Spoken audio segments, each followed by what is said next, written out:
আমাদের পাড়ার পুজো প্রত্যেক বছরই পুজো হয়, তো প্রথা অনুযায়ী এবছরও পুজো হয়েছে। ঠাকুরটা কিন্তু আমাদেরই দেওয়া। এই দেখো পুজো স্টার্ট হয়ে গেছে। আমরা সবাই বসে আছি এখানে, সকলে মিলে এখানে ফল কুড়ছি আর হাসি ঠাট্টা। পুষ্পাঞ্জলির আশায় সবাই বসে আছি। পুষ্পাঞ্জলি হলো, তারপরে দুপুরবেলায় খাওয়া দাওয়া চলছে এখানে।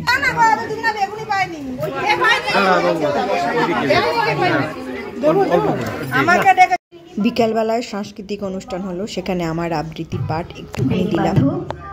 তুমি কি আর আমার কথা। পিকনিকের সময় আমাদের খেলাগুলো হয়েছিল, সেই খেলা যারা যারা জিতেছে তাদেরকে প্রাইজ দেওয়া হয় আমাদের এই সরস্বতী পুজোর অনুষ্ঠানে, তো তাই দেওয়া হচ্ছে। আমার বড় পেয়েছে দ্বিতীয় পুরস্কার। আমরা একটু পুষ্পপত্র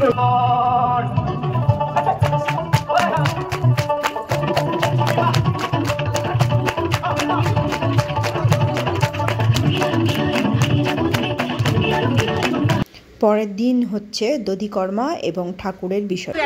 আগে পড়েছে এই শোন চামড়া তুলে তো বেরিয়ে গায় পাখা তুলছে রে কি করে হবে ও ছেলে ছিঁড়ে ভিজবে আসো বিকেলবেলায় ছিল মায়ের নিরঞ্জন, তো তার আগে মাকে বরণ করা হয়, তাই বরণ করছি সবাই মিলে।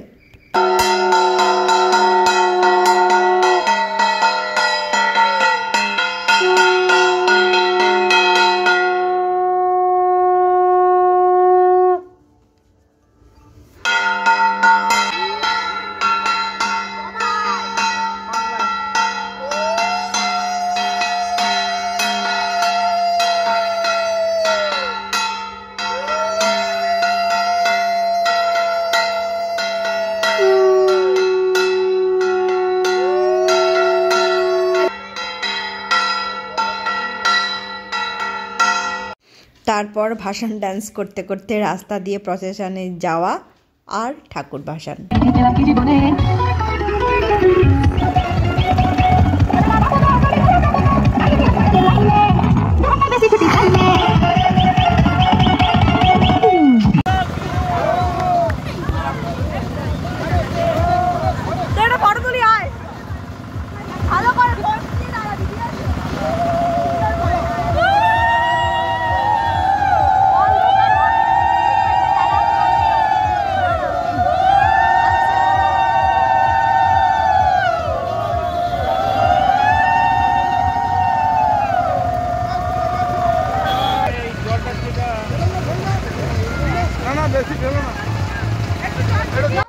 চোখের জলে মাকে বিদায় দিয়ে আবার আসছে বছরের জন্য অপেক্ষা করা, তারপরে মিষ্টি মুখ করে বাড়ি ফেরা।